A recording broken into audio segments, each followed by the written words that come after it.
Hello friends, I'm Tunde Dugantsi, Hungarian gingerbread artist, and today I will show you three more pieces of my Valentine's Day cookie set.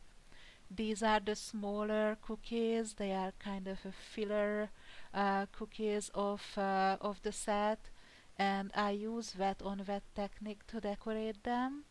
I love wet on wet because with very little effort and very quick you can make some impressive designs.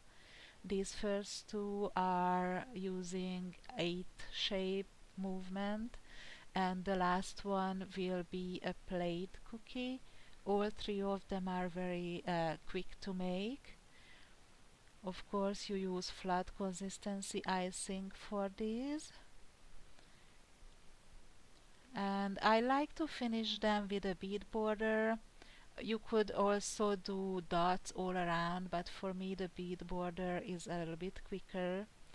And the last one will also get a royal icing transfer flower, just like the first two cookies of the set did in the last video.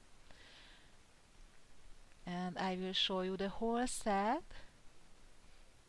And join me next time for the last two cookies of this set and subscribe to follow all my videos. See you soon!